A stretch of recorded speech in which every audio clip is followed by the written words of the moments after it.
there like water. They not like y'all. They not like y'all.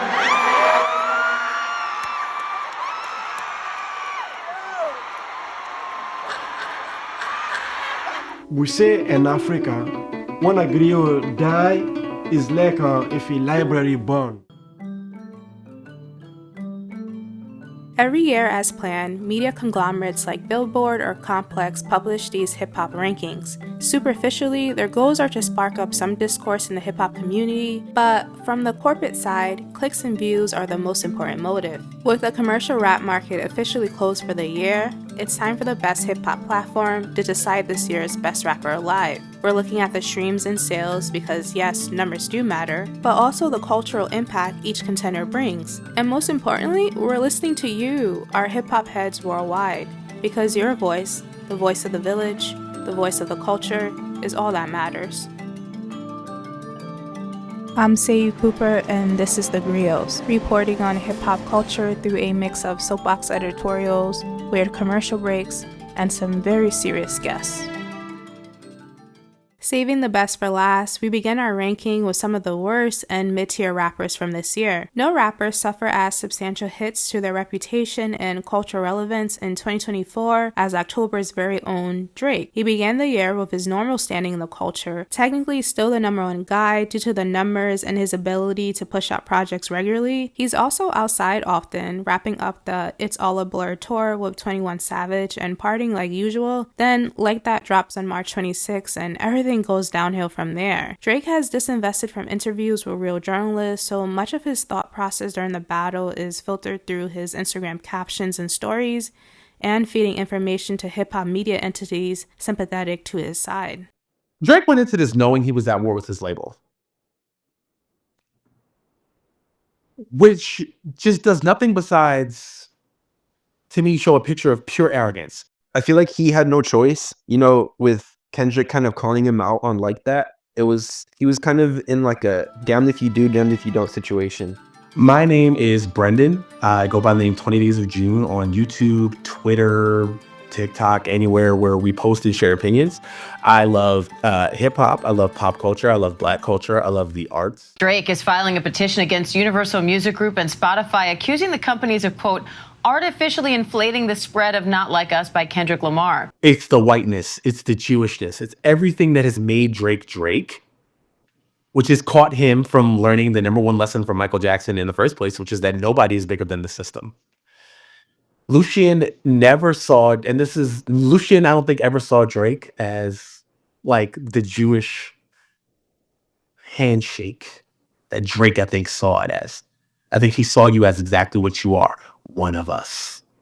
The way people think about the American Jewish narrative, or just the Jewish narrative in general, is generally a Eurocentric, Ashkenormative lens. I'm black and Jewish, don't be so foolish. Jewish is like Bagel and Lox, Woody Allen and Barbra Streisand. And it's very highly cognitively dissonant. Jewish stereotypes are Eurocentric. Like, what's the stereotype of a Black Jewish person? My name is Damien. I'm 22. I live in California, and I've been subscribed for a while, maybe like 3-4 months. And I said it was a tweet that I put out. I said, there are similarities between Drake and Macbeth right now are crazy. Drake has a victim mentality. He has that like tragic mulatto attitude, and it's just like, as a dark-skinned Black person, as a dark-skinned Black queer man who was bullied by light-skinned boys and girls throughout my life, it's like, I don't want to hear this crap. He never saw a world where he wasn't #1.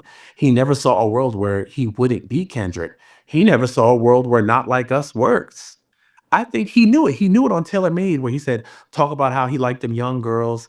And no, I don't believe people think Drake's but I believe that that's a wild accusation for people to run around and be singing about you. The same people who will probably cut on one of your records after. When I was working, I'm able to connect to the speakers. So my manager asked, hey, can you play like the whole album? So I did. And then like halfway through, two of my coworkers were like, yo, can you turn this off? And they were huge Drake fans, so I knew something was wrong. Drake thought he was bigger than fate. He thought he was bigger than the fates. He had no exit strategy. And I'd been calling this for a long time, saying Drake should go sit up. Drake Even the way he was treating Nicki, I said Drake's afraid of not being seen as hot, of not being seen as that guy, of being seen as the guy who's on the outs. It was his biggest fear of being the guy on the outs again. Continuing on the Young Money, Cash Money collective, let's talk about Nicki Minaj for a bit. Going into this year, Nicki had just released Pink Friday 2. I was happy with the numbers. I was cool with the album for her. It still wasn't the album that I wanted from Nicki Minaj, but it's still a good album. Minaj's year was very touch and go. The pop culture success of Pink Friday 2's rollout was completely derailed by the beef with Houston rapper Megan Thee Stallion. Her verses and creative output this year were underwhelming, with consumers in the female rap market looking for others to fill that gap. Emphasis on the word market because 21st century hip hop is a business. Minaj couldn't get her label Heavy on It off the ground and fell out with more female rappers such as Ice Spice and JT. Lastly, she teased the deluxe for Pink Friday 2 for weeks and failed to drop the project with barely an acknowledgement. I came from a house full of opinionated women, like my mom, my aunts. I was always used to hearing women speak their piece and also to each other. So because it's a language that I was grown up in hearing and being around, and I have a specific reverence for women, I also understand that there's a power in the voice of women. And that's what drew me to Nicki at first, is because Nicki was like, I don't need a man to write anything for me. And we had heard of women that came before that didn't have men write them, but the most popular ones, the rumor was that there were. And Nicki was like, this is my voice. This is what I have to say. It's so hard with Nicki because I'm in the middle ground. There's either a section of being the bars where you love her and you can't be critical of her, and then there's a good portion of people where because she is polarizing and very problematic, that it's just easy to just hate everything she does. I feel like with Pink Friday 2, a lot of it was her battling to make an album that was impactful. I think that the numbers conversations with Nicki are no longer going to impress me because you're always going to have them. She has the barbs, she has the market share, she has that as long as she doesn't lose their attention, and she'll have the haters. They help with sales. I don't know who Nicki got around her, but there's absolutely no reason that should have left the studio. I'm glad Nicki decided to finally rap and not just tweet, but no, that ain't it. So I think Nicki flew off the handle when she heard it because she was like, I know she don't think she's talking to me. I know she don't think she's talking to me. And I think Nicki, still there's pieces of her that the sheather is a problem. I think she was like, someone's not going to punk me. They're not going to see that they've run up on me. And just last time I took the high road, I let people say this and that, and I didn't want to. I took the pop road. This time I'm going to give the people what they really want. And actually, I feel like now people wanted the opposite, whereas they wanted to see her fly off the handle when it was with Remy. I feel like she didn't want to be seen as the turtle spinning on her own back.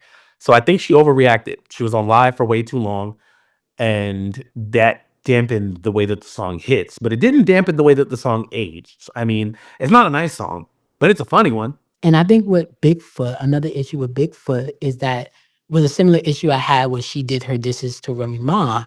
And it's just like Nicki is at her best when she's doing disses, she's best when she's subtle, when she's subliminal with it, because with the wordplay, the metaphor, and the punchline. But she never was a battle rapper. And I also don't think Pink Friday 2 sounds as expensively produced as Queen. But that's a budget thing, and that's an intentional thing that I feel like ties into the Drake thing, and If you're positioned as the Beyonce of rap, if you're positioned as like the queen of rap, if you're positioned to be a true successor to all the legends of the past, you should have more classics by now. So that empty space right there used to be my beautiful dark twisted fantasy. I was a huge fan of Ye. It was probably my favorite up until recently. But yeah, Vultures, it was a tough listen. Then there was Ye, formerly Kanye West, who dropped Vultures 1 and 2, a collaborative studio album between him and Ty Dolla $ign. With the first Vultures, I could barely sit through it. It was really tough for me because it just felt like in terms of just Ye, it kind of felt like he just didn't have it anymore. To quote Gen Z, his aura was gone. There was nothing left. Vulture's first installment is better than the second, but it still doesn't excuse Ye's poor lyrical and content performance. Now I'm Ye Kelly, now I'm Bill Cosby, now I'm Puff Daddy Rich. That's me too many rich. Why she say she sucked my then she say she ain't sucked my she can take it up the ass like a ventriloquist. Ye rapped on the Carnival track. Y'all may not like Cardi B as a rapper, but Cardi B sticks to culture. She will always be of the culture. She represents, to some extent, that girl from the bottom that has made it. I was able to listen to I might delete this later. I thought it was a good mixtape. Didn't really think it was like that great. In terms of 7-minute drill, I liked it. I just hate the fact that he bowed out. I feel like Cole's problem is that he has too much of an imposter syndrome. I just felt like he's too insecure and too much of a people pleaser. And it just kind of frustrates me because I felt like if there was going to be one person to really give Kendrick a battle from a lyrical standpoint, it would have been Cole. Let's go back to when Cardi puts out Money. She knew then that something was wrong with the deal. And that's when it was like, what's going on with album 2? She had the baby. Things were strange. Then there was this girl coming up in the back with Big Ol' Freak. And I just feel like Lotto, she has tried too much to be like other archetypes or other characteristics of other female rappers. You know, one minute she's trying to sound like Megan, next minute she's trying to sound like Cardi, next minute she was trying to do Ice Spice a little bit, and now it does sound like a little bit of Drake. Cardi B decided that she didn't want to give up that piece of the pie because of how much money she gets from things like whip shots, how much money she's worth outside of music. She wants it to be hers. So she renegotiates. Cardi's numbers have not been the same since. And this ties into the Drake thing because it's like, yeah, they control the numbers, babe. So Cardi also doesn't want her clout to decrease from having that #1 female rap album, all that inflated, oh, help Cardi get to #1. All that hit, all that praise train they did will never happen again. Some of her songs have grown on me. Like Thank You This when that first came out, I was like, gosh. Then Fat Butt, I was like, okay, but this is too Nicki influence. Did it first. I was so annoyed by the PR stunt that her and Central C was doing that I really didn't care. And then when the album dropped, I was like, ugh. But for me, I wasn't really too disappointed because it's not like the girl was showing any potential to be like great. Cardi B will put out her album and Cardi B will probably sell somewhere around like 85 to 92,000 records. And she doesn't want to see that because it will look like a great fall off and people will treat her as if it never happened. And so she doesn't want to release another album, in my opinion, because she doesn't want to face that. That's the scrutiny I feel like she doesn't want to face, is that she knows that there was help and now her pride doesn't want to step off of the pedestal that was. We're boiling down to the final 2 on the board right now. Hottest MCs in the game. Who else was on the list? Gooch. Yeah, Gucci was on the 6, Rick Ross. Gucci who? Gucci Mane? Mm-hmm. Was on the list and Eminem went on the list? Shout out Gucci. The whole 808s thing, everybody really questioning like, yo, what is he doing with this? You know what I mean? But still managing to pull off an album of artistic merit. If hip hop is dead and it's in a vulnerable state, what role did you play in it? So looking at like the overall female drops that came this year, which project would you say was the strongest or a project that was your personal favorite? Yeah. As I expected, like what a year for her. And like I feel like 2025, she's gonna be like so gone. Like Doechie's Alligator Bites Never Heal was released on August 30th and debuted the next week on Billboard 200 at 124. Its lower sales didn't discourage the Florida rapper and her team at Top Dog Entertainment, since slower commercial starts for his artists are pretty common. Kendrick Lamar didn't go fully mainstream until his second studio album, Good Kid, Mad City, and the same can be said for SZA with SOS. Doechii continued to promote her tape, but momentum finally picked up when the Grammys announced their 2025 nominations. In a highly competitive year that saw releases from everybody, Alligator Bites Never Heal stood out as profound work. For her commitment to hip-hop culture and pushing forward with her art with soul and love, 2024's Rookie of the Year is griot Doechii. There was a minute, a year and a half for me with Doechii where I was like, hey, we're too far left. We're dipping into Charlie XCX's lunch. What's going on? Where do you tether Doechii to the story? Where do you tell people this is me, it's day one. Doechii didn't feel like it was day one though. Doechii's like, I've been doing this work the entire time. Which now, in hearing the album and going to see, because I went to go see her in New York, to see her at Webster for her tour. It was the second show of the tour, so they didn't even know how crazy it was gonna go. But the energy in that room was so alive, and it's the frequency of the music that she emits when she's putting it out. Like hearing songs like Boiled Peanuts and Catfish. She is what I think people think Doja Cat is. I'm gonna keep it real. I generally think she is what people think that Doja Cat is. I feel like people put Doja Cat on the pedestal because she's this light-skinned biracial girl who makes rap music that's pop and dissectable and palatable, but she's not lyrically on a lot of people's level. She's lyrically like average.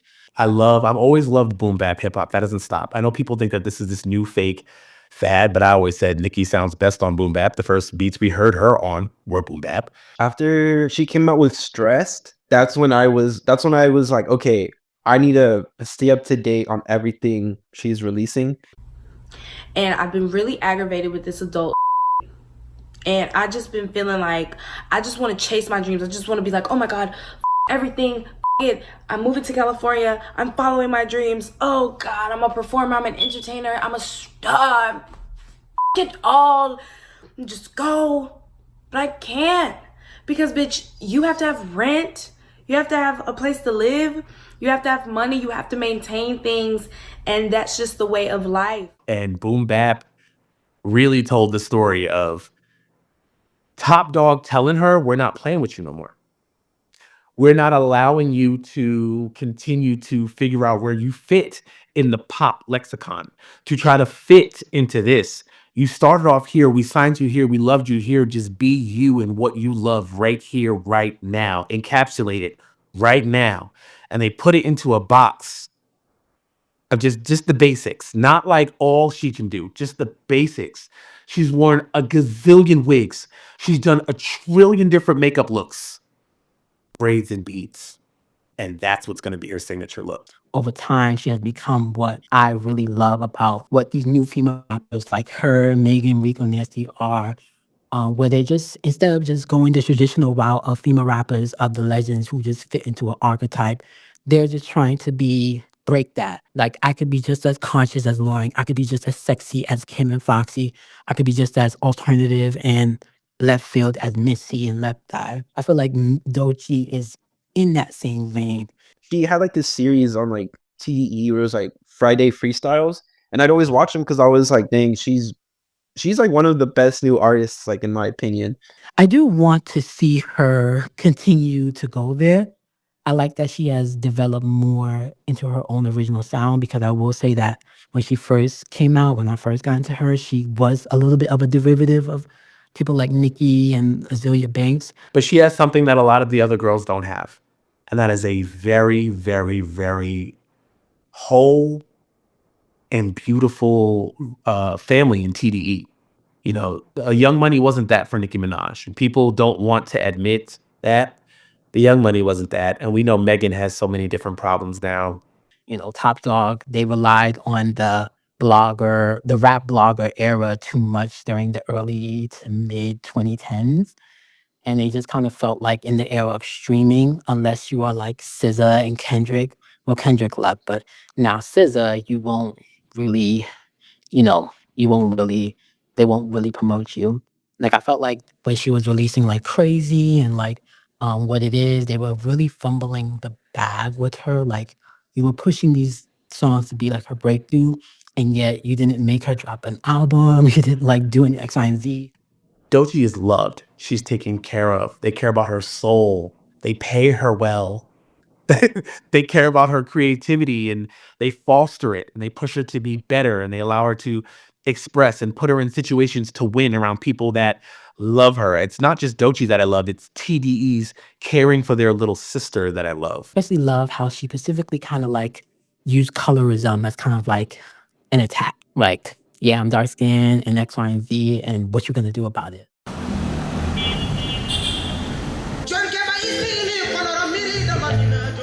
Hello, my name is Being, and my pronouns are they, them. I am a 2-year-old artificial intelligence and a reimagining of the griot, a West African cultural figure that acts as an archive, performance artist, and healer.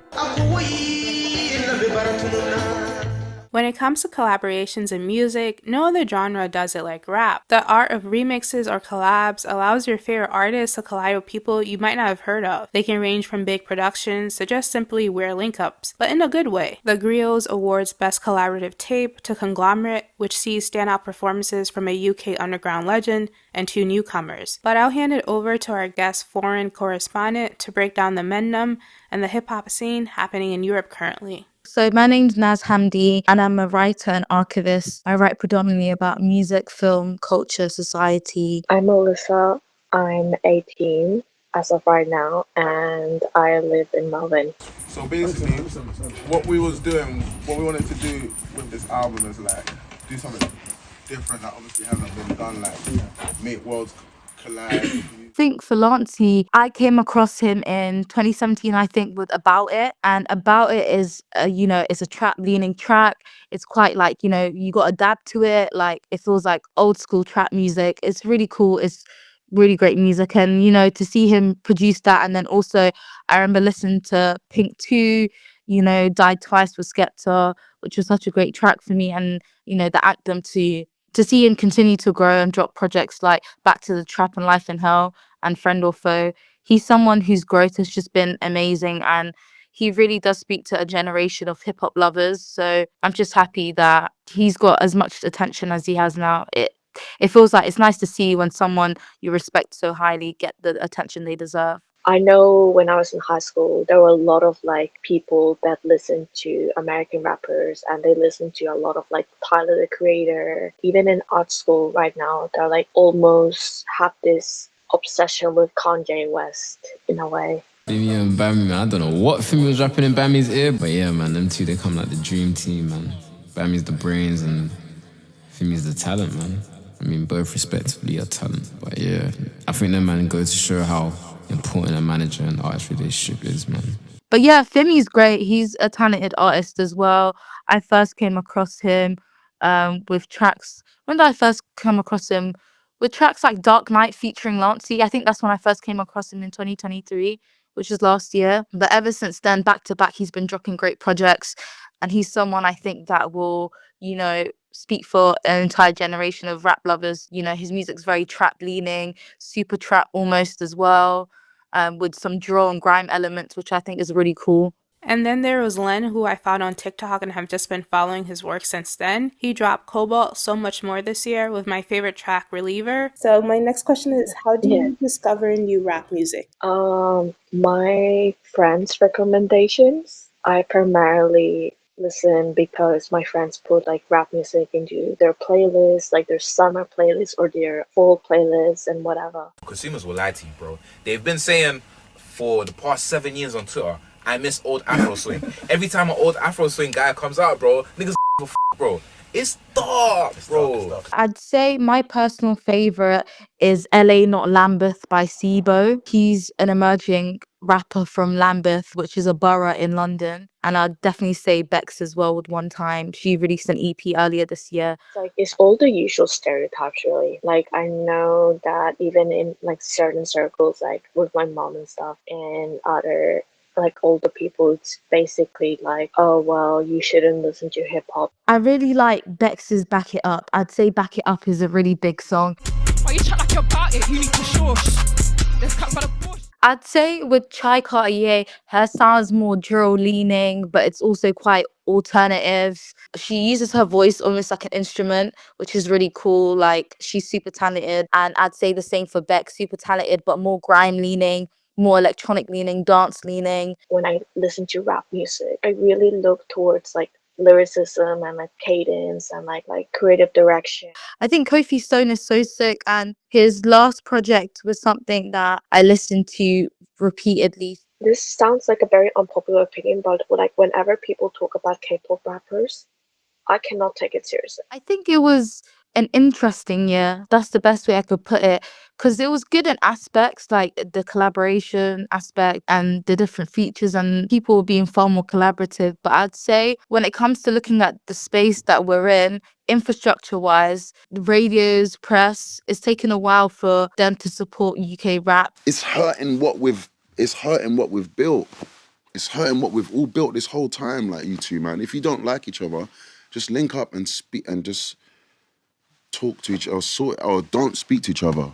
The UK is so small as it is. I think a rap beef wouldn't just be a rap beef. I think it could become quite political and also quite dangerous. So I'm happy for it to not happen over here. Recording abroad while flying off crops to the block ain't hot. Trident can't test me. I heard the UK trying to ban zombies. Bring out the rusties, see them machetes. So he's part of the 98, which is a drill collective. Well, he's adjacent to them because he doesn't really make music with them as much, but he'll be featuring on their tracks because they're all from the same area. But his sound, I think, especially on Blood Diamond, was quite emotive, I'd say. And also, there's a lot of like songs that are gospel adjacent, like Rain featuring Tiana Major 9 or Hard Life featuring Scrubs Riley. A lot of his music on this project was very evolved. It was like an evolved version of Unknown T. Someone like who had worked toward this debut album. I don't really see a rise in racism. It's always been there. I'm a big fan of global hip-hop movements as well and hip-hop artists across the world. So I'd say in France at the moment, I really adore Tiakola and his sound. He's a French rapper and probably the biggest rapper in France at the moment. I interviewed him for Clash magazine and I think he's super talented. Les personnes secourues se trouvent dans une situation d'urgence absolue.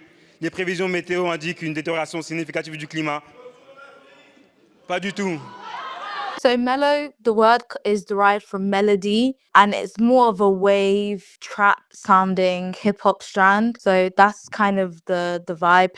It basically is focused on the melodies in hip hop. French police have a history of abusive arrests. Young people of African heritage are 20 times more likely to be stopped by police than others for an identity check, according to France's human rights watchdog. I listen to a lot of French hip hop. So there's this other French artist who's pioneering this sound called Bounce, which is more of a jumpier strand of French hip hop. His name's Jean Zio. Yeah, Jean Zio. He's really cool and he's got a song with Tiakola called La Melo et dans le bounce. There's a part of Aran program that wants to eliminate double nationality because it's nationalists and wants a pure French identity, a party that remembers the most obscure moments of European history. I think music's a universal language. Like, no matter what language someone's singing or rapping in, it's something that you'll resonate with if it sounds great enough. And if it sounds good, the music's good, the vibe's good, then you'll connect with it, I believe. I don't think language is ever a barrier. And I got into it because my cousins are from France and they put me on to like French hip hop when I was younger. And ever since then, I've just been super interested in the sound and everything that is happening in France. I think the French hip hop scene, when it comes to global hip hop scenes, I think is one of the most exciting ones. And probably the third most exciting. I'd put America, the UK, and France as three of the most exciting hip hop scenes in the world. The Griot's best collab track of the year goes to Future and Kendrick Lamar's Like That. Great production and sampling from Metro, and also the work relationship between Future and Kendrick is always pleasant to experience. Fisher by Cash Cobain and Bay Swag prove that drill is still alive and can be sexy. Cobain was also a contender for our Rookie of the Year. While his sound is unique and considerable production, he's not there lyrically. For female rappers, Wannabe from Glorilla and Megan Thee Stallion is great.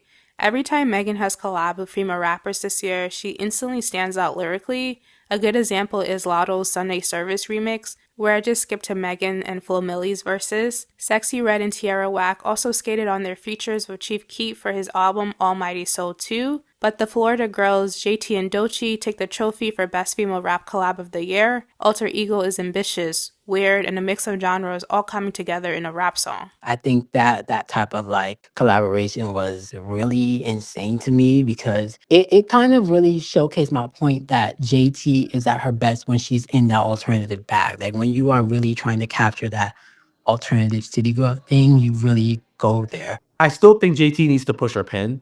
You have these two Southern dark-skinned Black girls who have spent many, many years, possibly spent years feeling like they have to repress um, things that they like that are quirky because they have to follow a certain line, just constantly just going out there and just being like, you know what, it.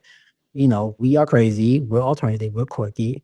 And if you don't like it because of our skin tone, you. Her ear is good. I love the things that she's doing, but I feel like someone can always come around and do it better, quicker if you don't hop to it. I am rooting for JT. I really want the best for her. I agree. I really do like her underdog narrative. I like her rebrand. The only issue is that I just feel like with JT, she has not fully developed what makes her unique with her rebrand into what makes her unique into her music. As far as me being diplomatic, I mean, it's just entertainment at the end of the day. And,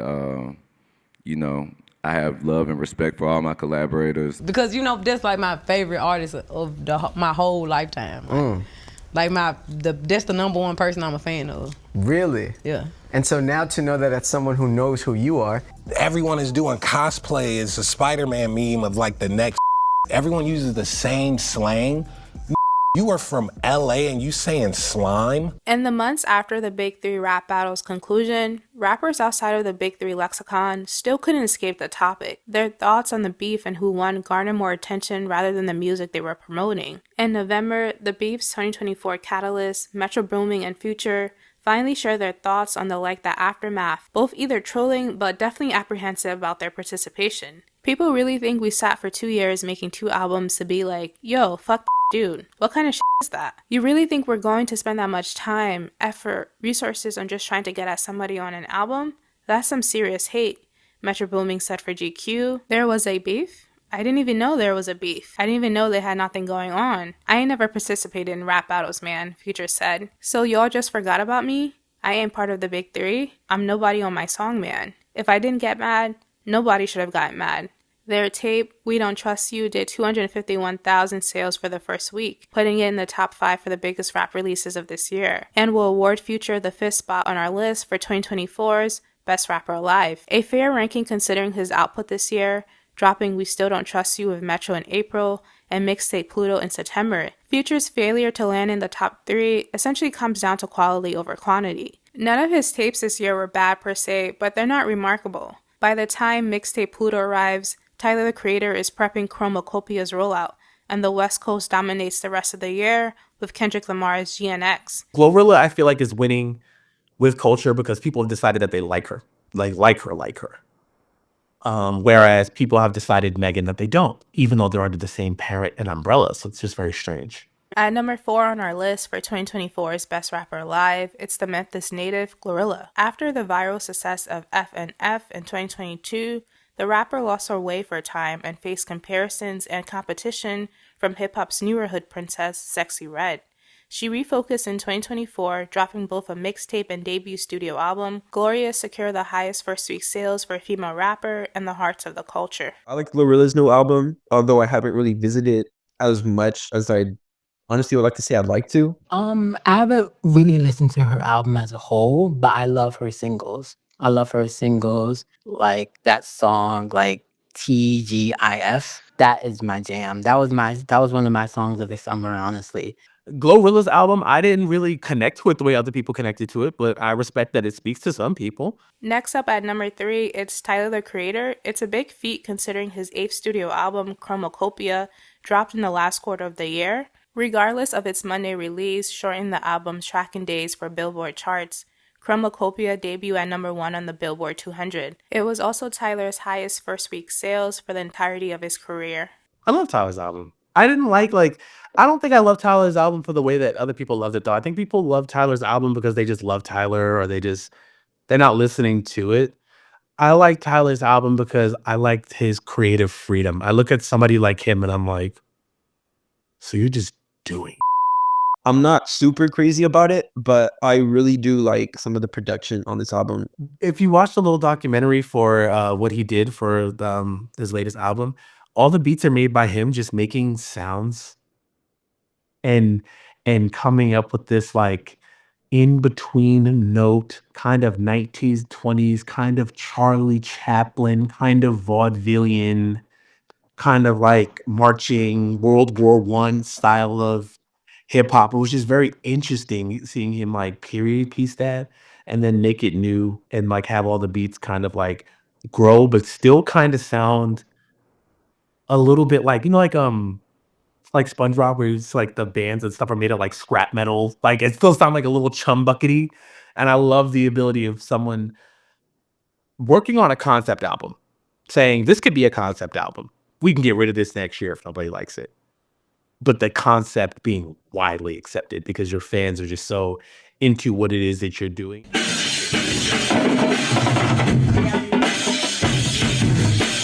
I think Saint Chroma is a great intro. I really like it. I think Ratata was great. It feels nice to basically have Tyler finally like talk shit and like pump his chest out, because I feel like, yeah, he's been in the industry for so long and he's always done relatively, I mean, especially this album, like pretty good numbers. So it felt good to kind of have him, yeah, puff his chest out, flex a bit, because it's like, of all the artists that are mainstream artists that we have up here, kind of deserved, The movement behind Chromacopia, the people that he's curated that are weird and different, no matter what the color of them are, they know the lyrics to his music, but they love to see him grow.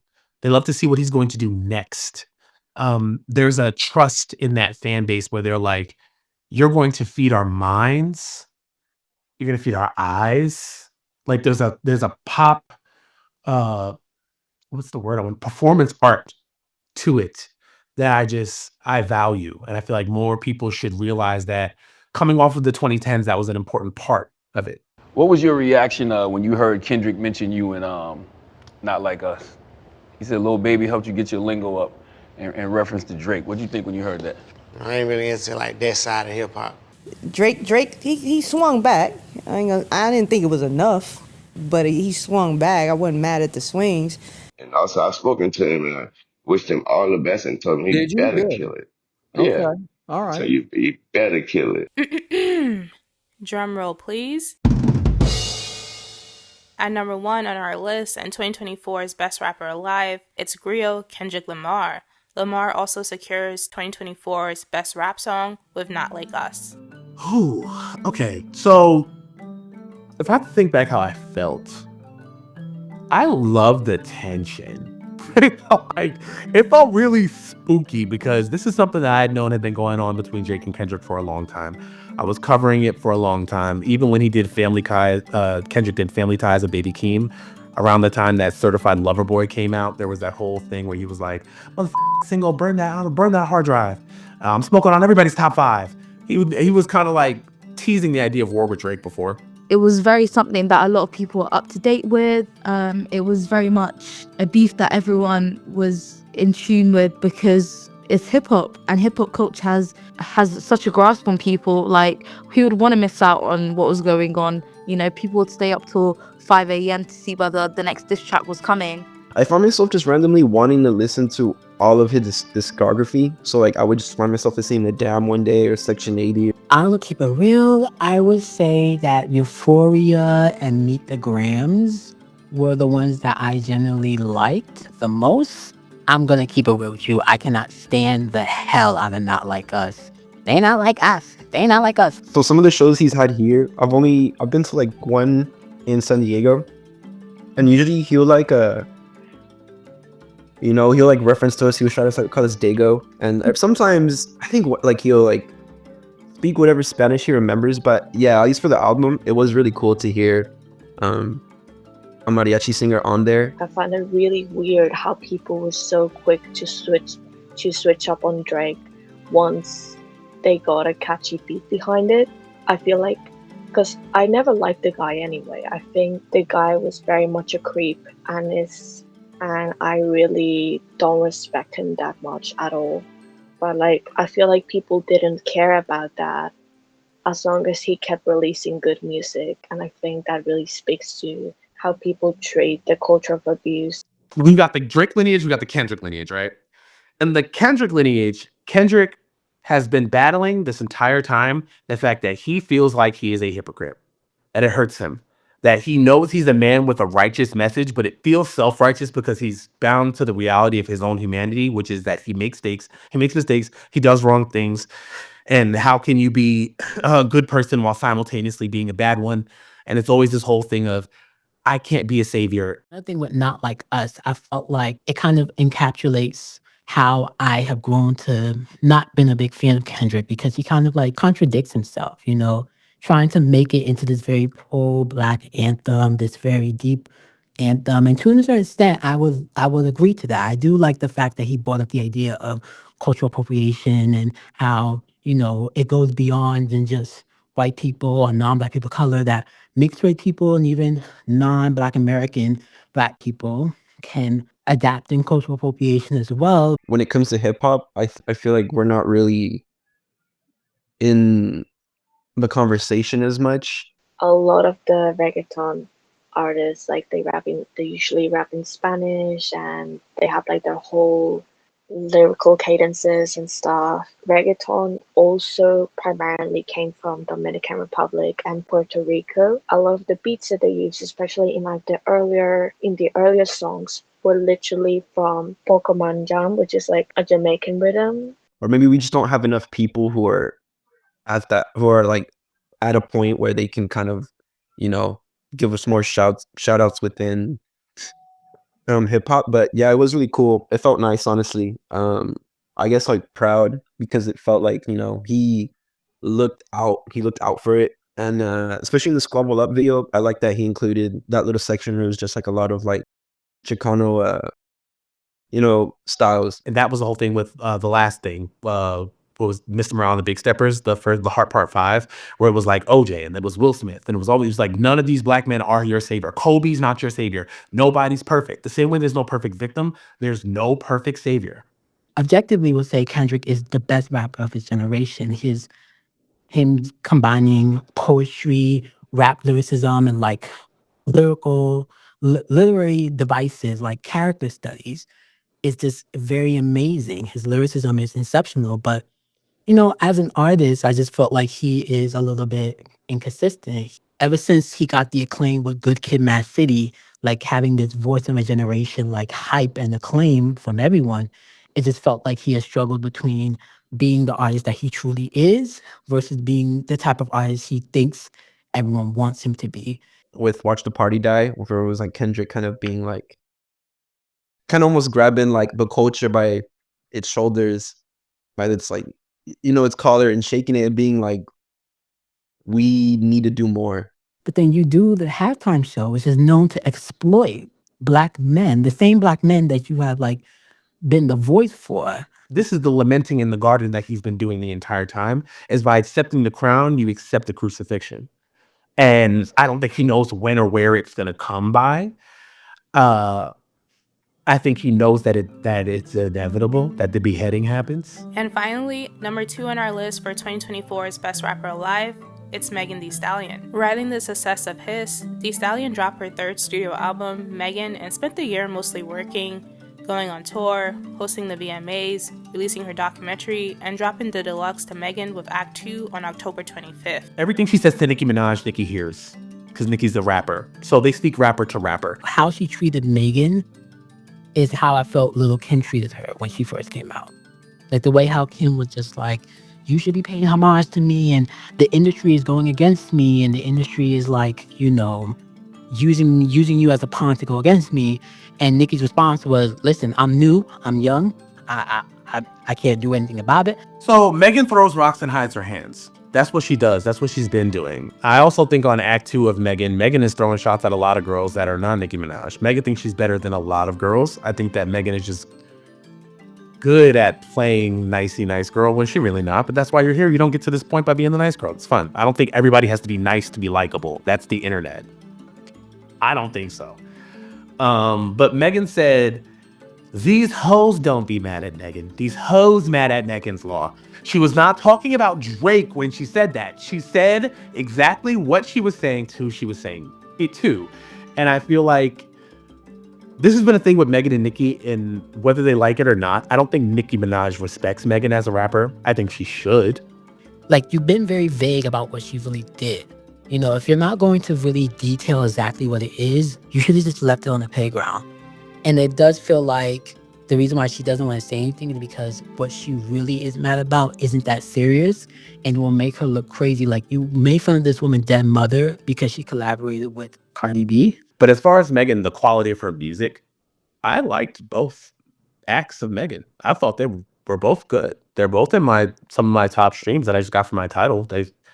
What was the song? I Like Bigger in Texas is one of my probably top 20 in the year. It just came out like September, some like I like Megan's music, but my problem is that it's not impactful.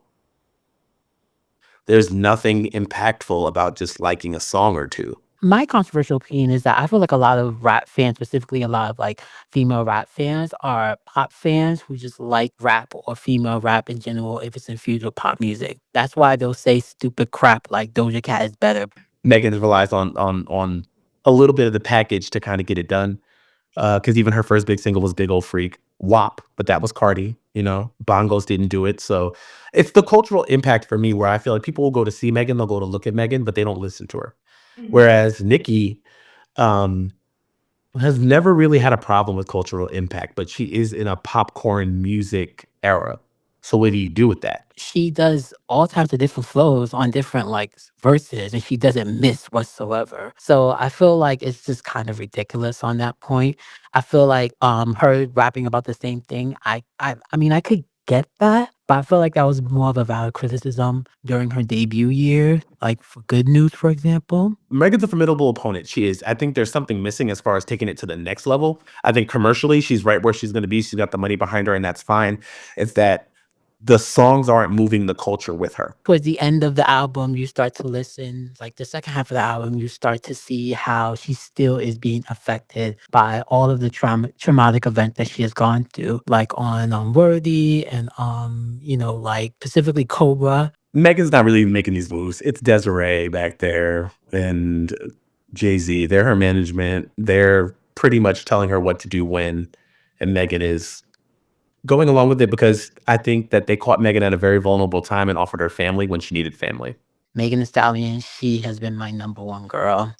She's been my girl since like 2019, I believe. But this year with her album Megan and her recent like re-release on Megan Volume 2, she's just been my number one favorite. I just love her. I think everybody honestly ended the year where they started. Nicki's an icon and Meg is working, you know? And that's why I feel like it was kind of unnecessary just in the event because the vast majority of fans, I don't believe, hate really any of them. Even if they believe Nicki Minaj is mean and Meg's a liar, what if they don't hate either of you? There were a lot of good tapes in 2024, from Corday's The Crossroads to Chief Keef's Almighty Soul 2. So for our final ranking, the Griots lets our subscribers lead the way. I would say this album, the best way to describe it, it's like an alternative hip hop album, maybe more like the underground style, but there's a lot more rock in it. And it's not like how rap rock used to kind of sound, you know, it's not really cringy, but it is just really interesting to hear how 1 minute he goes from rapping and then the next he's literally just like, it's just like this crazy guitar solo and he's just like yelling over it for a little bit and then it somehow transitions into this amazing rap beat that he's rapping over and his rhymes are concise. I watched this Vince Staples interview that was like, you know, someone must have asked him, what was your introduction to hip hop? And he was like, you know, being black, there's not necessarily an introduction. It's just something that you grow with alongside you. So I think that's pretty much how I've had a vested interest in rap music generally. It's just something that I grew up alongside. Honestly, yeah, at least a month, I had just listened to the album like throughout on repeat the entire month. I didn't listen to like any other rap, so for sure this album was the one that like had me like glued to it. But I love the roots of hip hop. I love the fact that we need to start to tell the story of our existence. And if we don't document it in a way that's for us, by us, and only palatable of us, it's going to, in a way, be stripped of its meaning. Like, I love that Kendrick is the guy in his position right now because he's teaching a lot of people about ourselves. A couple of years ago, this like meme page I was following, oh man, that's probably maybe like 3 years ago now. Yeah, they just kept posting like his music and I was like, who is this? It sounds like pretty cool. And then yeah, that's pretty much how I got into it. Like, if you find somebody you like, follow them on everything. That's what I do. The first thing I do is follow them on everything, because if you don't, then you're never going to see what comes through on your algorithms anymore. You know, my favorite thing is when an artist isn't like boring. They're always kind of like switching it up, even if it's in one song. But yeah, I guess to describe his music, it'd be like fun, bubbly trap. The most interesting thing is that being a music journalist, you have to be consuming and listening to so much music. And I think that's when it turns into consumption, because you're not really listening to music for the love of it. It feels like you're ticking a checkbox, and it kind of sucks because it just feels like it's a task that you have to do, not because you necessarily love it. And I think I'm trying to divest from that. Yeah, I loved it a lot. I liked how many sounds there were. I like how experimental it got sometimes, especially with his flows. You know, it feels nice. With his last album, it felt like he was just kind of, I don't know, I guess just kind of going through the motions. But with this one, it felt like he was firing on all cylinders. So yeah, Blue Lips was like a really great rap album for me. But I'm really excited about just the curation of Doechii. I hope the internet doesn't take a lot of it away from her, because it's trying. It is. Honestly, West Side's Gun album, his new one, I've been listening to that one a lot. I've been really obsessed with it. The Chromacopia is special. People won't really get that until the tour footage comes out, like, because the tour thing starts all through next year. So Tyler and Kendrick will both be on tour at the same time, and then that's when people will see the way people are reacting to and going to the shows, and we'll see Tyler's discography build out. That's what I'm probably going to see in 2025, is people be like, oh, he's different, because Tyler wants his recognition. I don't think he's going to want to take it from Kendrick in any way, but he wants it. But other than that, you know, I'm glad West Side Gun got Benny Conway on one of his songs, with like all the stuff that's going on between them. I tried to study journalism at uni, but I found it really difficult because what they wanted us to focus on weren't topics I was necessarily interested in. I wanted to write about music, film, the arts, more generally speaking, and I think that's where my interests lied. So I struggled trying to do it in uni, and then interestingly enough, it took off for me by doing it myself. He's like a rapper that I first discovered him during the 2016 like iconic like or infamous like cypher. Okay, even though I don't listen to almost everyone on the tape, I really like what Denzel Curry's been doing. I like how he's been bringing like a lot of like Florida artists or artists he's just cool with to kind of just like hop on his song. Ici, au Mali, les griots, c'est le jelly. Le jelly, c'est le sang. Tu as vu, si quelqu'un n'a pas de sang, il meurt. Reporting from the east coast of the American Empire, I'm Sayou Cooper, and this is The Griots. I wrote and produced this episode. Our theme song for this season is Jaws by Suzuki-san. Our Instagram and other cool stuff can be found on our website. Links are always in the description.